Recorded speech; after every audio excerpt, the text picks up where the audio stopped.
One of the best parts of life is when you can admit the truth to yourself about yourself. Cyberspace is a world where one can become something he isn't, but everything he dares to be.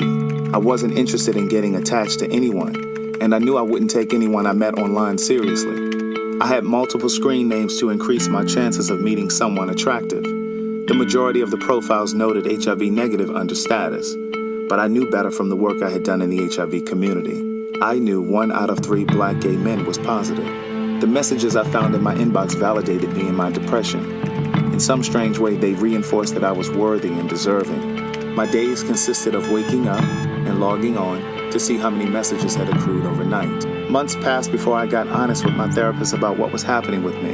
And before I knew it, I heard myself say, I've been having sex with people I meet online. To listen to more of Words Never Spoken in Memoir, visit audible.com. SayItInACard.com is an online greeting card company that delivers right to your front door. Visit our website, www.sayItInACard.com. You can read the cards, order the cards, and we ship them directly to you. If you feel it, we say it in a card. We have breakup cards, troubled relationship cards, troubled friendship cards, and of course, all of the traditional cards as well, from birthday to Mother's Day. So again, visit us at www.sayItInACard.com. Free shipping for a limited time. I was involved briefly with a married man who believed he had the courage to leave his wife to be with me and to live his truth. This isn't the typical story of a married man promising to leave his wife for a secret lover.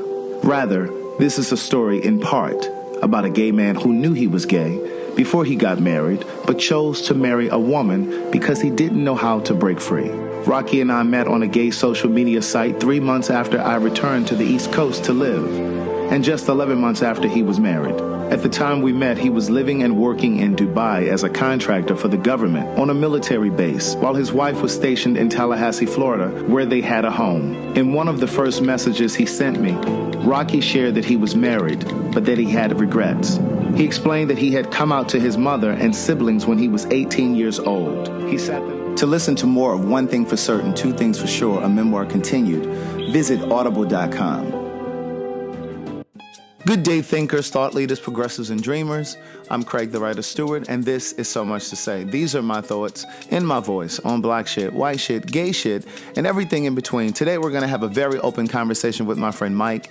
He is HIV positive, I am HIV negative, and I thought it would be a really good idea to have a conversation to talk about perspectives. I've said on many occasions that I believe the work I was called to do is to bridge communities, whether it's between the HIV negative community and the HIV positive community, black and white folks, black gay people and black people, and the list goes on. I also think that my job or my responsibility as an artist is to provoke you to think. Think perhaps differently. Think outside of the box. Challenge what you believe or what you think you believe.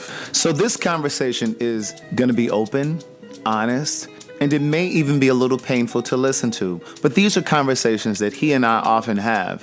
And I thought it was important to have this conversation publicly because I believe we both have perspectives that others in our respective communities have as well, but may be afraid to say. So do me a favor, hit the share button and make sure you're following and subscribe to the podcast. This is very personal work for me. Politics. I believe I was called to tell my story, use my voice, be a voice for the community, to speak to and for a community of people that's been ignored, denied, overlooked. Religion. This is my life's work. Religion. I want to use words to uplift, heal, inspire, encourage. Do something different. Every Monday at 10. I am HIV positive. I have been HIV positive now for 4 years.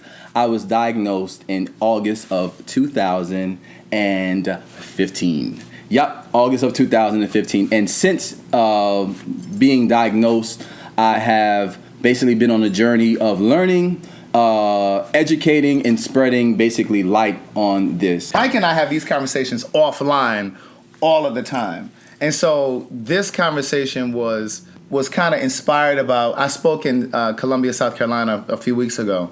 and it was inspired. It was at an HIV conference, and it was inspired by that conversation because I was telling Mike, as I was trying to put together what I wanted to talk about at that conference, I was sharing with Mike what I wanted to say. Well, some of the things that I thought I was going to say. And if you remember, it was triggered by the last time I posted my HIV results, HIV negative results.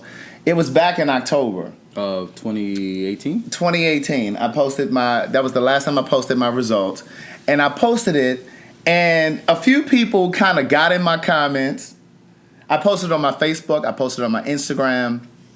And a few people kind of got in my comments and said like a couple little things like, well, why did you feel the need to post your results down here? It feels like you're just throwing it in people's face that you're negative. Like you're throwing it in people's face that are positive. And then even like a couple people that I know like said something to me like, so like, why did you do that? Like, I can't believe that you posted that. Like it was just such an egregious thing to do.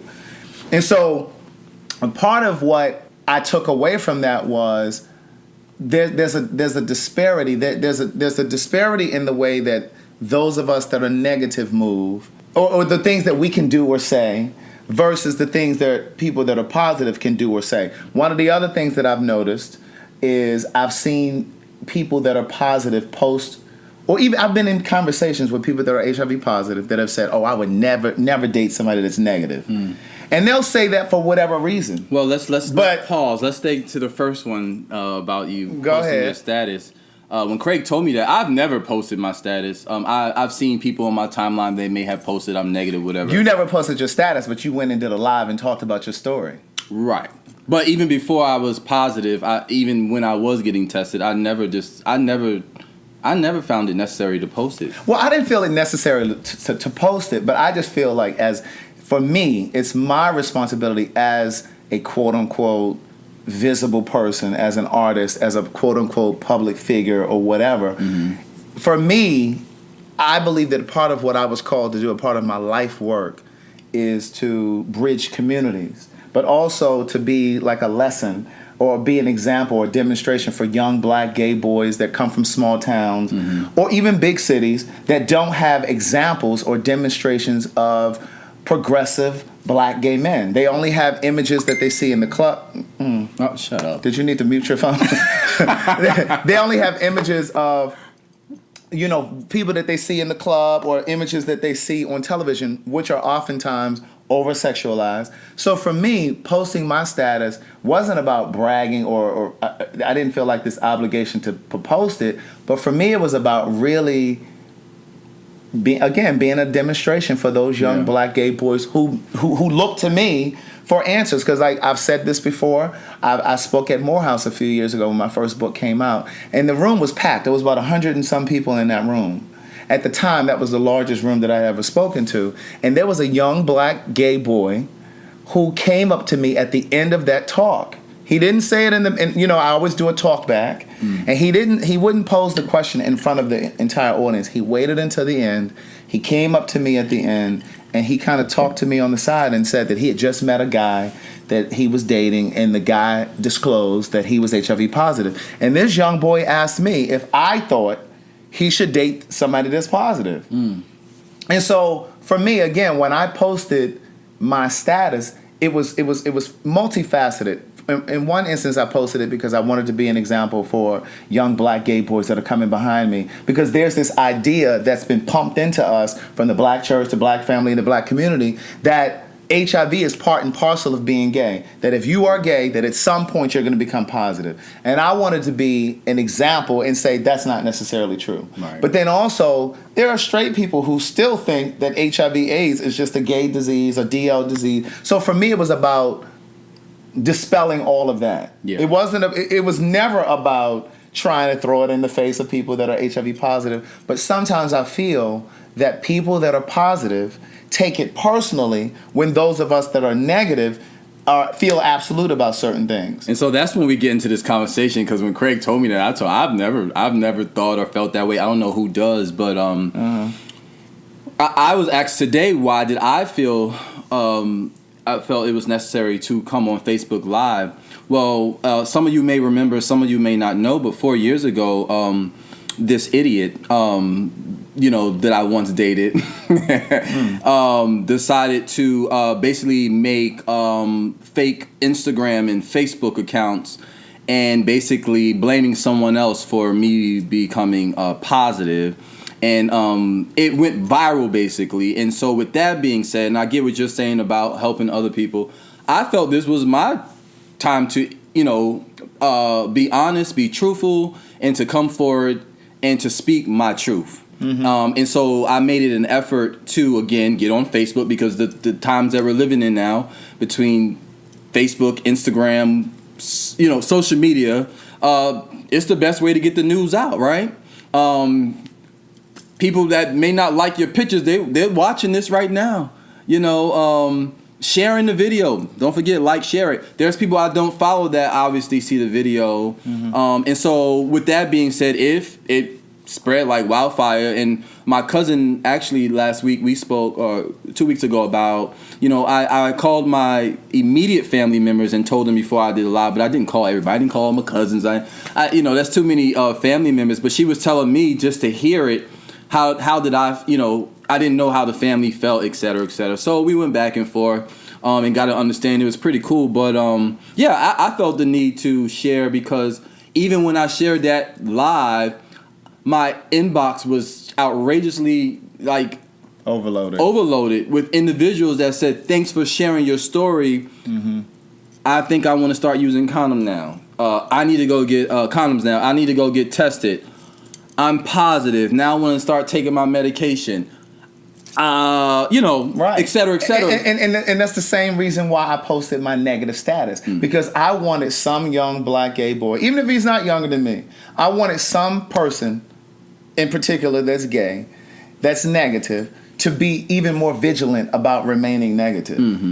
I want them to see my status and say, "Oh my God, he's 43 and he's still negative. Right. Oh, I know I have control over my status." And see, let me just go back for a quick second, because I know there are people probably thinking, because I can hear you. Well, what did you tell that young boy over at Morehouse? What did you tell him? Did you look back? What you said? did you tell him whether or not he should date somebody positive? And what I basically told him was, and I always tell people, that's a very personal decision. You have to decide whether or not that's something that you can handle. And don't let anybody make you feel like you're obligated to date someone that's HIV positive. Because going into that point, I've been in conversations, either one-on-one or even on panels or in group conversations, group settings, where there's been a person that's HIV positive that almost made a person who spoke in that room who said, "Well, no, I would never date somebody positive." They almost made that person look and feel and sound ignorant. It's like, "Oh, you're ignorant. Oh, you don't know, you need to educate yourself. You don't know enough about the virus." Or and it's not always about stigma. And that was another reason why I wanted to do this conversation, because there are conversations that people that are HIV negative have that we don't always feel like we can have in the room with people that are positive. Because we live in a world now where everything is politically incorrect. People are afraid to say what they really want to say. White folks are afraid to say certain things to black folks out of fear of being called racist. You got gay folks and straight folks that are afraid to say certain things about trans folks for being out of fear of being called transphobic. So the same is true with HIV negative people. There are things that we sometimes don't want to say in the company of those that are positive. Now, you and I have conversation all of the time. I have another friend that I have a lot of honest conversation with. He's also positive. But is he open about his stuff? Yeah, he's open about it. And I think that's the difference. I think until you in not just HIV, anything, until you're free with whatever you're dealing with, the conversation won't be hard. Right. I think that's what it is. I mean, my mom said something the other week. Are you going to tell them what Francine said? No, I ain't going to do that to Francine, because people are watching that at home, and I'm sick of hearing people going back telling my family the things that I say on my Facebook Live. But I'm just going to leave it there. But anyways, but we got into this conversation about diseases, and my mother, who is 57 years old, was like, "Listen, condom, and it felt good to hear her say that at that age. You know what I mean? Because not that she's old, but some people, it's like whatever, But I think until you live in freedom, for real, these things won't be hard, whatever it is. And me and my cousin Marilyn the other night were talking about that. There's a lot of people who hate on you, me, in different situations because they're still stuck. They're still hiding, and they hate to hear the truth. Mm-hmm. And as I said in my first live, the truth shall make you free. And until you walk into your own truth, no matter what you've done, who you've done it with, because like I told my cousin the other day, in my organization that I came from, I haven't slept with nobody. Okay, and I made it an effort in that sense because people are so messy. But just to kind of keep in target with what we're talking about, like in terms of like, because there are a lot of. I really do believe that it's about bridging communities, like bridging the HIV positive community with the HIV negative community, because it's important to have difficult conversations, and oftentimes we don't have the conversations that we need to have, whether it's about race, whether it's about HIV status, or whatever it is. We don't often have those conversations because people are often afraid to say the things that they really want to say. And so with that, it's like... So you just can't... I think a lot of people say ignorant things, though. So for instance... Well, no, I understand sometimes people say ignorant things, but sometimes people will jump down your throat just because you're asking a question out of your own ignorance. And when I say ignorance in that sense, I mean you're asking questions out of just not knowing. Mm-hmm. And so with that being said, it's almost like I've heard people that are positive say, oh, I would never date somebody that's HIV negative. And they have their reasons for not wanting to date somebody negative. But let me or somebody that's HIV negative say, oh, I would never date somebody positive. All of a sudden, all hell breaks loose. All of a sudden, you're ignorant. All of a sudden, you don't know enough about the virus. All of a sudden, it's stigma. It's all of these things. It's never just the fact that you just may not want to do it. I've had people who are positive say, I don't want to date somebody negative simply because I don't want the concern or the burden of the risk of possibly infecting them. I've heard people say that. But then on the other side of it, I did a podcast about this not long ago. I had Dr. David Malbranch on the show, and I had another guy who wanted to remain anonymous. He was married to a man who was HIV positive. They were married. They were together for about 6 years. And after that relationship ended, he made the decision that he no longer wanted to date somebody that was positive. People berated him because he made the choice that he didn't want to date somebody positive. And his reasoning was because he wants to be able to have unprotected sex in a committed, long-term monogamous relationship. Yeah. And he said if he dates somebody that's HIV positive, that option is removed. Now, before we go into any conversation about PrEP and all those other things, he's not interested in using PrEP. He's not interested in any of those things. And so I understood his... PrEP and PEP? Right. I understood his point. Yeah. But oftentimes we are so quick to jump to conclusions and say, oh, you're just ignorant and you just don't know. And yeah, but I think that's just the world we live in general. There's so many things that we jump into conclusions about. You know, me and you the other day talked about the individuals you said that were dating white men. That, you know, I just think it's ignorant that we sit around and we judge and we got something to say about somebody else. People like what they like. Well, just to kind of elaborate on that, I'd seen a post on social media. It was on Facebook. And it was a collage of interracial gay couples. So it was Billy Porter, the black guy from Pose. He's married to a white man. He is. Karamo Brown, who was the black guy that's on Queer Eye now, the reboot that's on Netflix. He's married or engaged or something to a white guy. And then the NFL player, the bisexual guy that just came out, he's married or engaged to a white guy. And then there was another biracial couple. Oh, Don Lemon and his partner. Mm-hmm. So there was this whole conversation under their pictures talking about how, you know, oftentimes black gay men, once they reach a level of success, often find a white man to partner with. In the same way that a lot of rich black men, oftentimes athletes, once they start making all of this money, they start to find a white woman as well. Right. And so this whole article, not really article, it was a post. They were having this whole dialogue about how, you know, love is not just love. You know, people always want to say this cliche thing, love is love. But they were saying how they are interested in dating a black man and they only want to be with a black man. And I get that and I understand it because as a black gay man, I've only dated black men.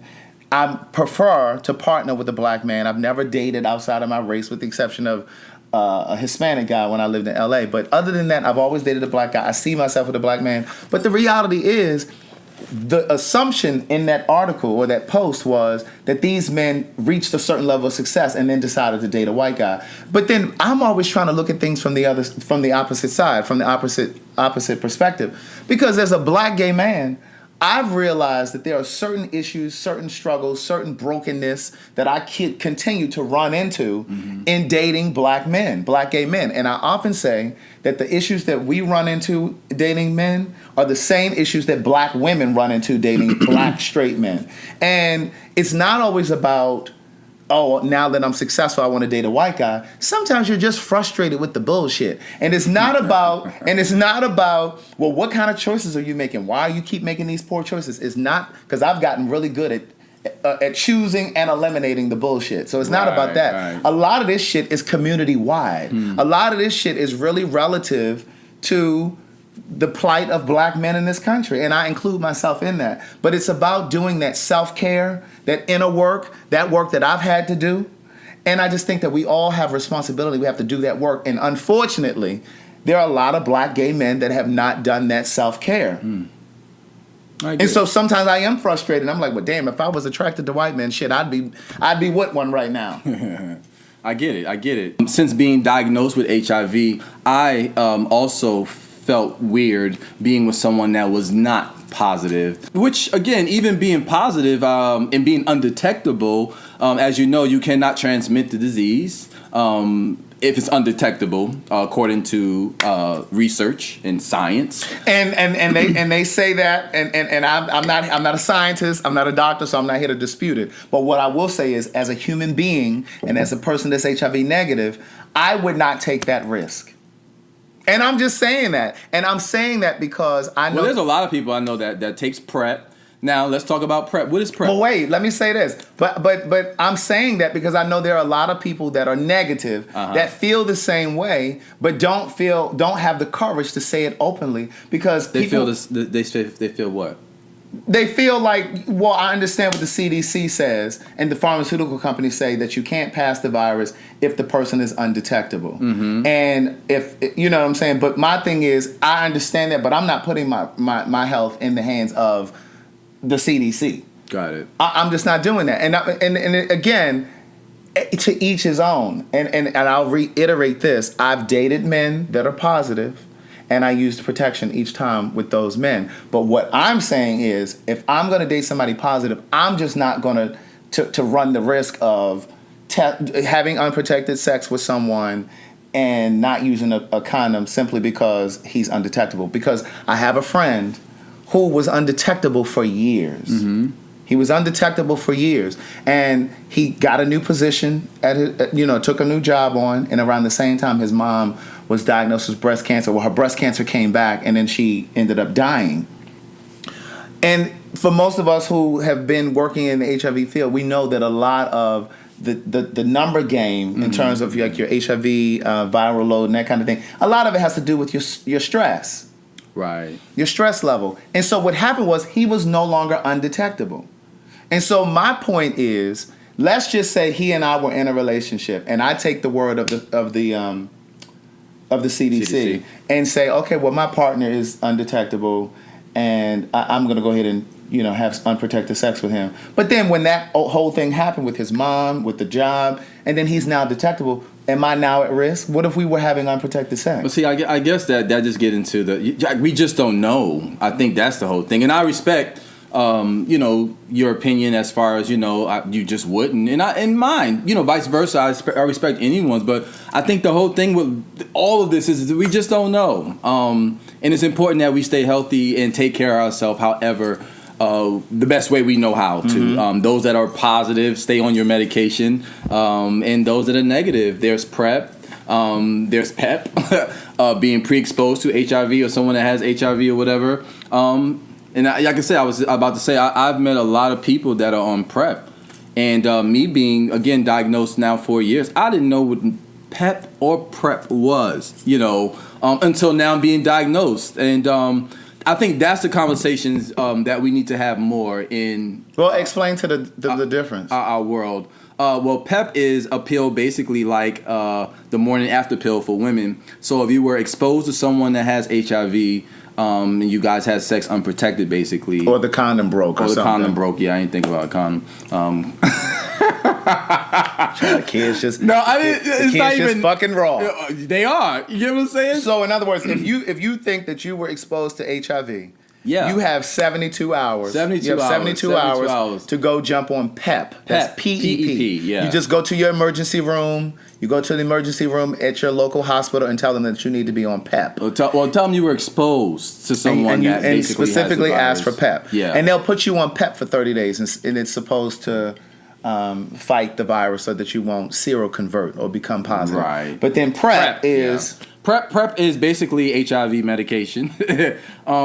It's to prevent you from getting the virus, basically being with someone, or just some people, again, they don't want to have protected sex. But see, and that was one of the conversations that I had when I spoke at this conference in South Carolina. A lot of these young gay boys, and not even just young, but a lot of gay folks, because more gay folks are using it than heterosexual folk.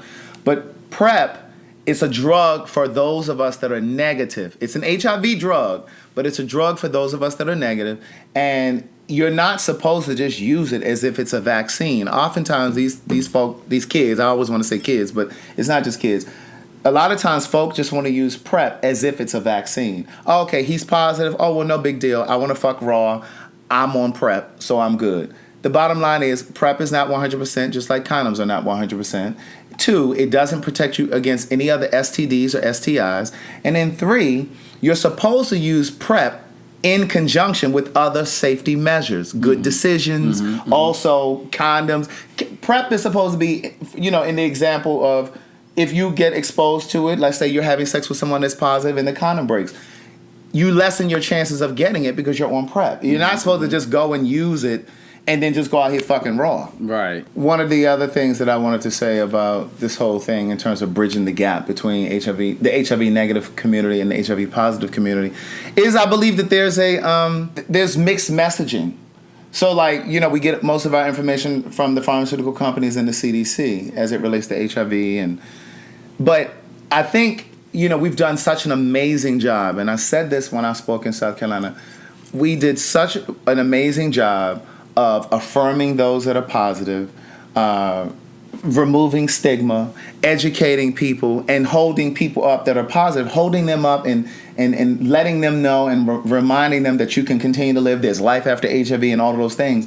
But I don't think that we've done an equally good job to really affirm those of us that are negative. I don't think there's enough work around encouraging these young folks to remain negative.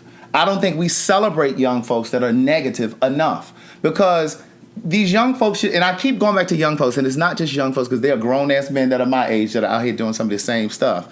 But I think I keep referring to the young guys because I just feel like I have a responsibility to young black gay men. But my point is... But I think, and pause there, I think that's where the gap went. So thank you, Craig, for being inspiration. But I think we have a whole generational separation and gap period. That's why. So yeah, thank you. And I say that because, I mean, there's a lot of people. I mean, when you look at polls now and what was happening during the 80s and 90s, 70s, 80s, 90s, whatever, with it being AIDS and not having the medication, I think everyone is still learning basically what this is, and what it was. Looking at polls, if you guys watch polls during the polls time, but then even in polls time, I like the fact that these rich white people, when they got the medication and when they were dying, they would donate the medication to those that could not afford it or whatever, or back to the hospital or whatever, so that these individuals can get these pills. I thought that was powerful in itself. But we, as I feel like colored people, we die with information and keep it.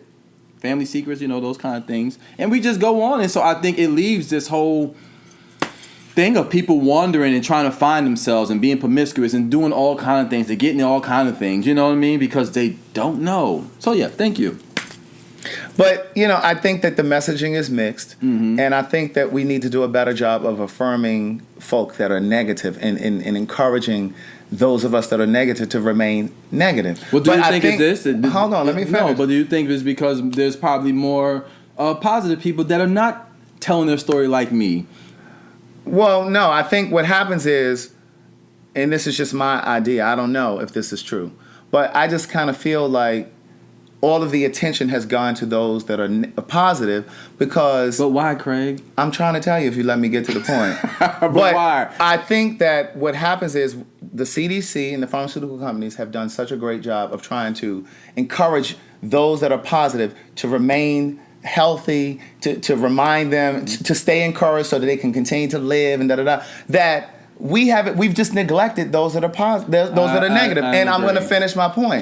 You don't have to agree. But my point is, we've done negative people a disservice, and I think that's why these young folks have such a laissez-faire attitude or laissez-faire approach to becoming HIV. You keep cutting me off. You won't let me finish my point. I'm not cutting you off. You are. I haven't gotten to my point yet. Because you keep going. I want to stop you. But don't stop me because don't stop me because I haven't gotten to my point. My point is young folks have such a cavalier attitude about becoming positive or not because the messaging that we've gotten is, oh, well, there is life after HIV. All you need to do is take your medication and you can live. That is true for many. But the bottom line is there are people that still die. And I think that because young folks didn't live through that era that we see on Pose, the 80s and the 90s, they don't really see how devastating that this thing is. And it's almost like, well, if I get it, I can just take a pill. And it's not that simple. I don't think that we've really painted the picture for them. I really don't. So I think that the messaging is mixed. It's not just that young kids are out here fucking raw. That's part of it. But it's also because the information that they've given them is also, well, either way, you'll be fine. And it's not always the case with everybody. Yeah, well, again, I don't think, like you said earlier about they're encouraging individuals that are positive to do all these other things. Remember, we're not that far removed from 1980, first of all. Second of all, thank God for science and the things that they've been able to do and conquer as far as the medication is concerned. And for people to live a healthy, beautiful life, period, if they take their medication. You said something about this generation or whatever. I don't even know what age you're talking about, to be honest, because...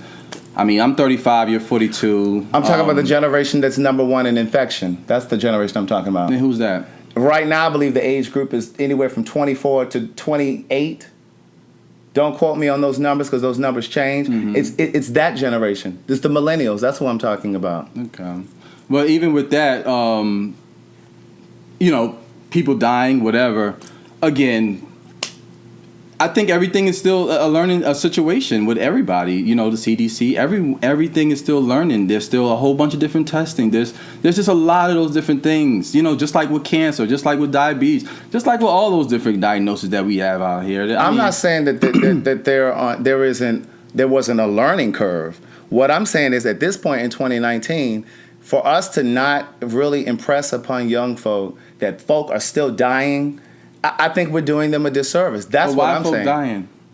There are a variety of different reasons. It's not always the same. But what I'm saying is, I think young folks have such a There's a term called bug chasing, and if you're not familiar with it, I'll explain to you. Are you familiar with bug chasing? Heard of it once. Do you know what it is? Bug chasing is when folk actually go out and try to get infected, because again, they sometimes feel like they want to have a sense of belonging. Sometimes these kids get put out of their homes. Their parents put them out of their homes. And so they have these houses that they belong to, like on the show Pose. In some cases, not all, sometimes when most of their friends are HIV positive, they want to feel like they belong in that same group, in that same clique. I've even had, I have a trans friend that told me years ago, at one point they were giving SSI benefits. And I think in some states, it varies from state to state, you can still get an SSI check. You can get funding to help pay your rent. Some of these kids want to get a check. You know what I'm saying? So again, some of these kids have a very nonchalant, cavalier approach to whether or not they become positive or not. And again, the reason that I'm interested in having this conversation is to really lay it out on the line. And this is why oftentimes people that are negative don't have this conversation with people that are positive, because it becomes really tense, it becomes really, really strained. And then, because again, people get offended because of a conversation. And it's the reason why communities don't have the conversations that they need to have between communities. It's the reason that white folks don't say the shit that they really want to say to black folks and vice versa. Because everybody feels like, oh, you're being insensitive, or oh, you that was ignorant or whatever. But you can't really have a conversation, have a difficult conversation without sometimes stepping on each other's toes. But that's how you learn and that's how you grow. Mm-hmm. So somebody said the ages 20 to 29 are the most infected male on male. So it's ages 20 to 29. So that's the group I'm speaking about. Okay. I dated a guy, the very first guy that I dated, that I fell in love with. I write about it in the first book. It was Salim in the first book. He said to me when he found out he was positive that weekend, he was like, I'm sure he said, well, we've all thought we would become positive at some point, didn't you? And I was like, no, I've never thought that. And so again, we've convinced these young folks in particular, or gay people, period, that HIV is part and parcel of being gay. And I don't agree with that. And so I posted my negative status, and I'll continue to post it. And so anybody who's offended by that, that has nothing to do with me. That was not my intention to offend anybody. My intention was to, again, speak to young folk who may be of the belief that, they are going to become positive at some point, because that's not necessarily true. Mm-hmm. We've painted such a pretty picture as if there are people that are living as if there aren't people living with HIV that aren't suffering, that aren't sick frequently, that aren't getting side effects from the medication. It's like we paint this picture like it's really no big deal when it really is a big deal. Well, I think it has to do with the individual and their education and what they want. And for me, I wanted the will to live. So even being on my medication, I go every 3 months. And as I go every 3 months, I make sure I follow up with my doctor as far as not only what the medication is doing for my body, not just my numbers, viral load, but also with my kidneys and those other things. Now, we do see medications that come out, I think it's Truvada, whatever one of those medications, has been causing individuals to have kidney problems. But again, I'm not on that one. So yeah, according to my doctor, I'm good as far as, everything as far as my organs is concerned now. But I've only been in it for 4 years now. So those that may have been diagnosed longer than me, maybe they have a different story. But then even if that being said, they were diagnosed when maybe some of this medication was just coming out. So I don't know. It's just like, again, other medications that may be for other illnesses a person may have that causes whatever side effects. That's just why you have to read your medication. You have to look up on your medication, see what's in it, what kind of side effects it may cause. Some of us don't do that.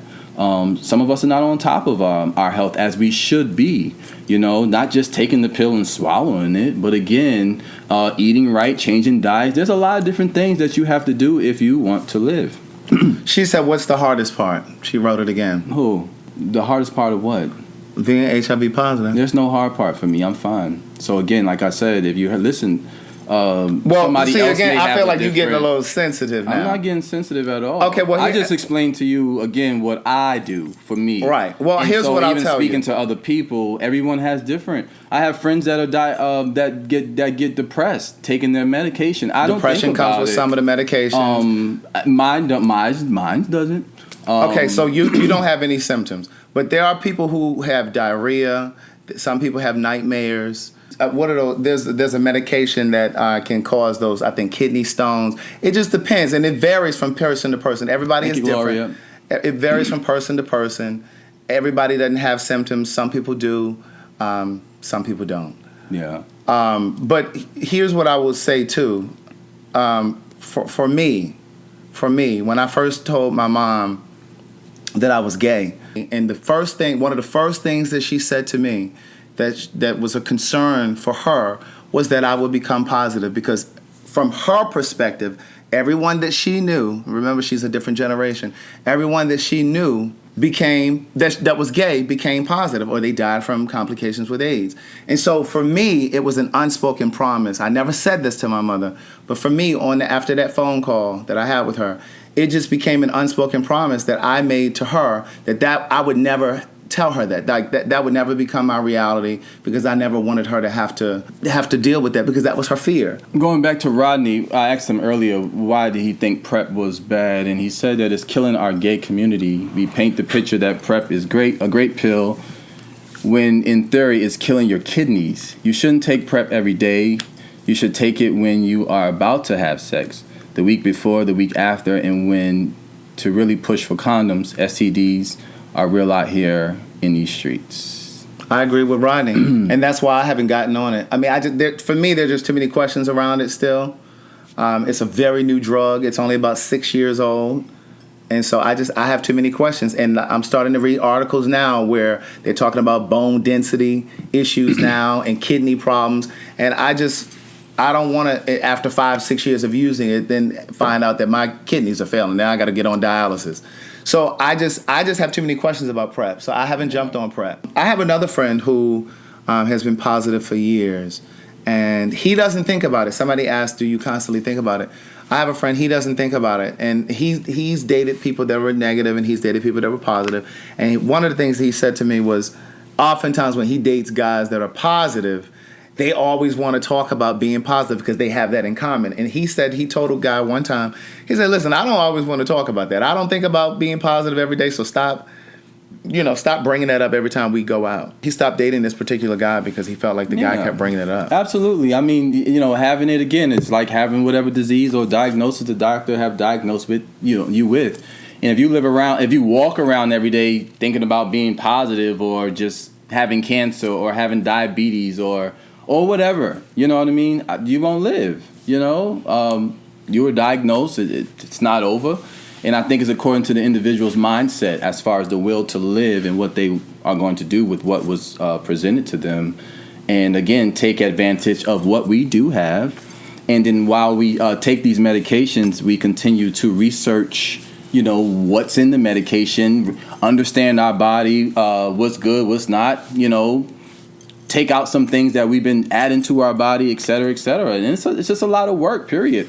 And it's according to the individual if they want to do that work and live a fulfilled life, however long that may be. When I had that conversation with Dr. David Malbranch and the other guy that wanted to remain anonymous about HIV, the podcast was called Would You Date Someone HIV Positive? One of the things that I brought up in that conversation was, because I had read articles, there have been articles where people have been on PrEP and they seroconverted. In fact, Dr. David Malbranch said that he has a personal friend who was on it and he has a very negative perception of PrEP because he was actively using it and became positive. Now, I don't know if he was using it properly. I don't know because I wasn't there. But the point is, I've read articles and I had a personal conversation with someone who knew someone who seroconverted while on PrEP. And so again, like for me, like that's just not a risk that I would take. One of the other conversations that I've had with folk too that are positive over the years is I've asked people that are positive, if you could do it all over again, would you date someone positive? And some have said no. But again, it's like when a person that's negative says, oh, I would never date somebody positive, there's always this assumption that the person is ignorant, they don't know enough about the virus, or whatever the case is. And it's never just, oh, well, they just don't want to. You know what I mean? And I just don't think that we should rob people of their freedom to choose. I just want to express that for those that are watching that are maybe out here taking risks with their lives, having unprotected sex just because they're on PrEP or not, that your story is not everybody's story. Because I know several people that have passed. I mean, even in the past calendar year, I mean, people that I know that passed away or heard through the grapevine that passed away. Because it's like there are periods that you go on, that I've gone on Facebook, and every time I look up somebody in their 20s is dead. And it's not because of anything, for no other reason other than the virus. Well, you don't die from the virus. You die from complications with AIDS. Absolutely. Or just complications, period, because your viral load has been low. The reason why I am positive about my story is because I had friends who died because they neglected to take medication and do the proper precautions to take care of themselves. I feel like with any disease, it's all about the mind. And it's all about, again, someone said it over here, you doing the research and doing the work, basically, on wanting to live. But no one is exempt if you're having unprotected sex and don't know the other person's status. Because that was my story. I had unprotected sex with one individual and did not know their status. Did I ask their status? No, I didn't ask their status. Because I believe, again, it takes two to tango, and we don't have those conversations. We just want to have sex. And like you said, and I've never been one, I like condoms, but I chose that day not to use one, or that week. So I just say to you, continue to, just be real yourself. And as we're having this conversation, I think you're seeing, again, two individuals, one positive, one negative. A friend of mine said to me many, many years ago, Craig, you'll never be positive. And I said, well, how can you be so sure? How can you say that? He said, because you have such a healthy fear of the disease. Even though I have had unprotected sex, yes.